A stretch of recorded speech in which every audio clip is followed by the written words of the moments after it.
Hello everybody and welcome to this playthrough for Pro and Expert Division with various wins for the Shiruba Springs in the Winter Springs tournament here in Golf Clash the game. Before we do take a closer look, make sure to hit the thumbs up button, also subscribe to the channel and turn on the notifications. For those of you that do want to take the next climb in your game and become a better player in Golf Clash, scan the QR code there on the screen or go directly to patreon.com/golfclashtommy. We do, as per usual, 18-hole tournament guides for Pro, Expert and Master Division.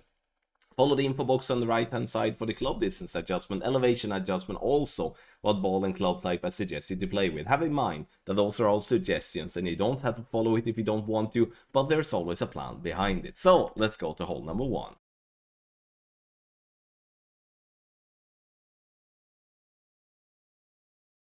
For Shiruba Springs hole number 1, we're gonna play with the driver that gives us the most power. And here we're playing with the extra mile, as that's the driver with the most power on this account. Obviously playing with an Apocalypse level 5+, it's definitely going to be the best one to go with, because that's the max power, 240 yards. Now, spins will vary. We will always, however, go with some type of left spin. It's going to be somewhere between 2 to 3 bars of left spin, but the top spin especially will vary depending on what type of wind direction you have. If you do have a headwind, we'd recommend to use 6 bars of top spin. If you do have a tailwind or a crosswind, you will most definitely come around with using 4.5 to 5 bars of top spin. Max plus 10, using some curl as well to push the ball further left. And now we're looking to get ourselves into long iron range. Because now the second shot is actually not going to be that difficult. We are going to play this one slightly uphill, which means that the range that we're going to play is not going to be that many. So what I'm doing here now is to put my target into min club, and then I'm counting rings from min. Obviously you can do checks and stuff like that, such as pin checks, frame checks and stuff like that, if you're feeling more comfortable with it. Minus 10% elevation, and then either rings from min with Grizzly or just true club distance minus 10% elevation, and you should give yourself a solid chance to get an eagle here on Shiruba Springs. Adjustments done, and we are then now making sure to center the ball properly and to hit perfect. Ball have its first bounce on the fairway, up on the fairway, and then takes that roll out nicely on the green and dropping this one into the hole for an eagle.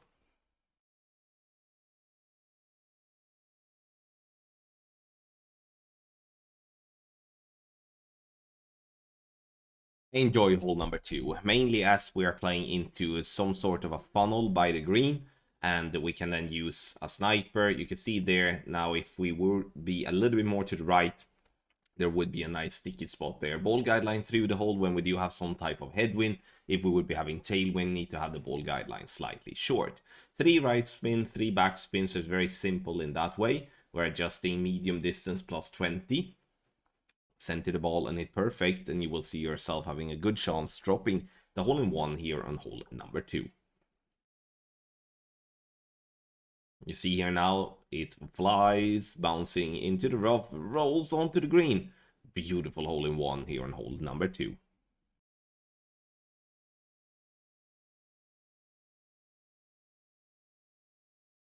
Hole number 3 is going to cost a lot of players the eagle. Why is that? It's because it's a long par 5 where blasting the drive is not necessarily gonna get you closer to the hole. So my idea here with this type of play, which is the way that I've been playing this hole more or less every time, is that I'm trying to lay up short but favoring to be on the right side of the fairway, as the fairway or the play turns to the right. In golf terms, I'm not sure if it's called dog leg right. Someone that do know golf terms, please correct me if I'm wrong. The ball is bouncing on the fairway, and again we are favoring the right side of this fairway to keep ourselves closer towards the pin. Max plus 10 is the adjustment.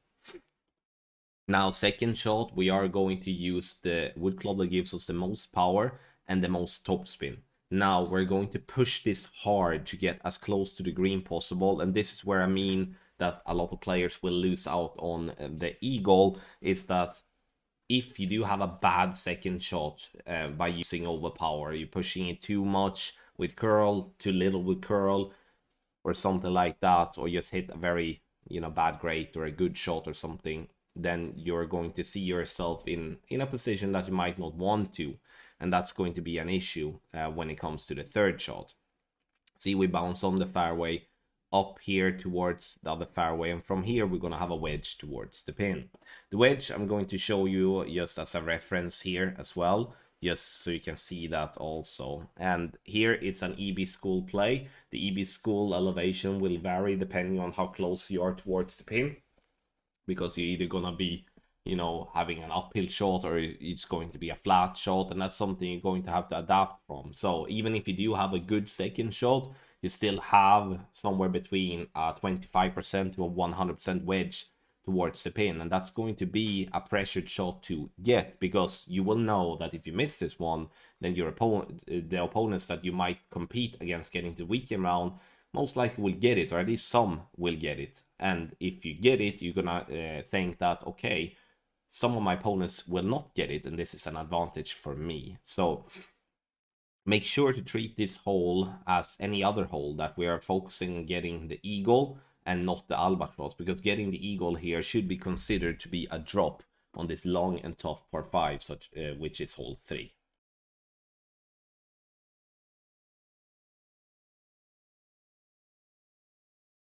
When it comes to playing par 3s, finding a min line or a max line is always going to be easier to be consistently dropping shots. So here, P2 min line, packing the grizzly to ensure that I am finding a min line easier. Now we're going to use 5 backspin, and I'm using not all of the right spin, but I'm using 2.8 right spin in the end.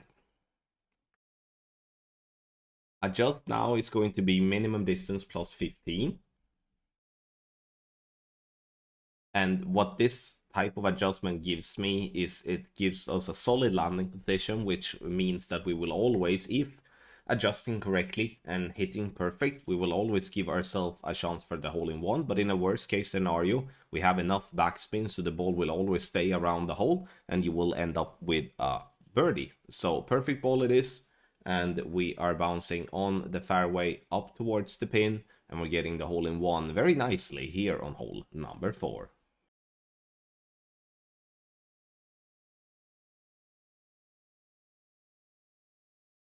For hole number 5 of the Shiruba Springs, we are going to start with the quarterback in max position with a katana ball, because we do want to have the side spin, but we also want to have a good accuracy and a ball guideline to follow if possible. Obviously, if you do have a headwind, if you do have a crosswind, it might be better to play with a rock or to play with an extra mile, apocalypse, or something like that gives you some more yards on your drive. And then make sure that you do not pull into max club when you make your adjustment. Max plus 5 is what I'm adjusting, just trying to get this ball as safely down the fairway as possible without risking rolling into the rough on the left or the rough on the right. Second shot here now is either going to be a grizzly or it's going to be a sniper. If you do play a sniper, and then we're going to play very close to min distance. If we play with a long iron, such as the Grizzly or a V52, we're gonna put ourselves playing approximately from max club. Now, you need to have in mind here now that this elevation is going to vary massively. I'm putting the 10% elevation as that the normal one with a long iron, where if a wood club plays closer towards no elevation instead. And the reason I wanted to be very vocal about that is to not steer yourself blind on the elevation listed, because it's often listed as the true elevation, but the elevation could and will vary between clubs, and it's very easy if you are using too much elevation to do what I did there, to make an over adjustment. No matter what though, this is a par 4 where that rough bump is most definitely going to be the best chance for you to grab an eagle.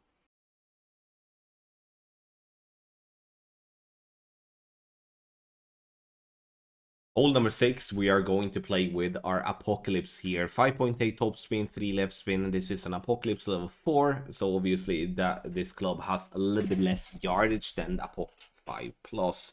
Aiming for the second bounce to be showing that is just by the edge of the rough line. Adjust max plus 10, and now we're going to apply curl and also some overpower.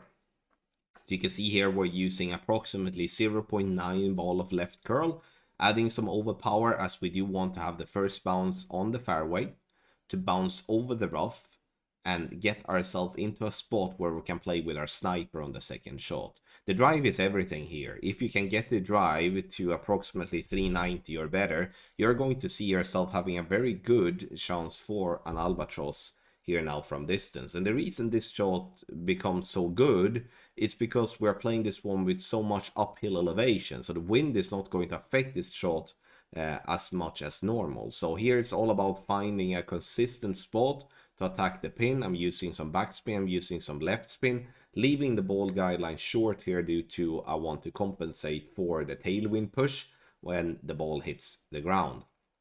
20% elevation, so minus 20% elevation, so this means that we are not adjusting many rings at all.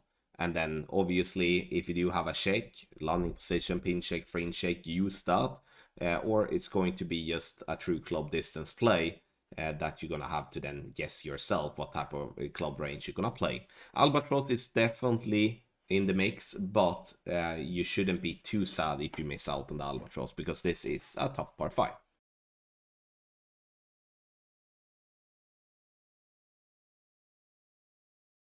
For hole number 7 of the Shiruba Springs, if we do have any form of tailwind, we are going to send this ball to its home, or like we're gonna try to get as close to the green possible. So I'm using topspin here now, depending on wind strength and angle. I would say if you do have a club that do possess 7 bars of topspin, such as the Apocalypse level 6, or even more for that matter with high level Thor's Hammer or high level Apocalypse, then I would say using all the topspin would be better there, using like 8 topspin or something like that, because that would go for a slower needle when you're taking this shot, and then it's easier to hit perfect, and then the outcome will most likely be better. But now playing with a slightly shaky needle, I do hit perfect though, and after the adjustment of max plus 10 with some push-up, we bounce on the fairway. You can see here now that we bounce over the fairway and we're settled to be just by the green. However though, my intention was not to miss the rough with the second bounce. My intention is actually to clip the rough with my second bounce. So here I did push up a little bit too much, and that's something we need to have in mind, because the reason that I do not want to miss the rough with my second bounce is due to the fact that there is a glitch roll that could take the ball to roll into the rough on the back. So the best way to do is to have a controlled bounce into the rough to roll out for a wedge, and then you have a super short wedge for an eagle, and at least then you avoid the risk of rolling into the rough, and then it's tougher to hit perfect from the rough, and then you could maybe avoid a stupid error and getting a birdie on such an easy par 4 it becomes when it comes to ascended. If you do have a headwind on this hole, you're gonna have to lay up. That's the same with crosswind, and then you have a massive elevation drop, then the eagle becomes very difficult to get consistently.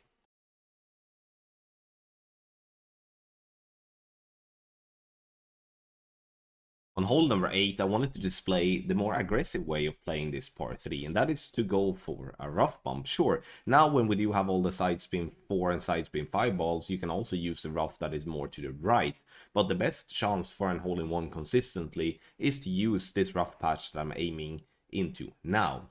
Now, 2.8 top spin and half a bar of right spin. You can see the ball guideline slightly left of pin, and I'm starting at the max P0 line with my sniper. Adjust from here is medium distance plus 10, which is 1 to 1. I'm using 6.5 rings for 6.5 miles per hour. Pull slowly when we're pulling down into the bunker. This, as is otherwise, is very easy when you pull into the bunker to pull off center. Center the ball and hit perfect and we will see ourselves having a really good chance for an hole-in-one, because that's what this rough bump gives you. If you execute properly and hit perfect, the hole-in-one chance increases massively. But if you do not feel confident with your ability of adjusting, and also that you may think that, oh yeah, I'm gonna hit some bad grades and miss the rough, which is a risk that you're taking, then you can always bounce on the fairway to the right, and then it's always gonna be a simple birdie, but the hole-in-one is definitely a chance there as well.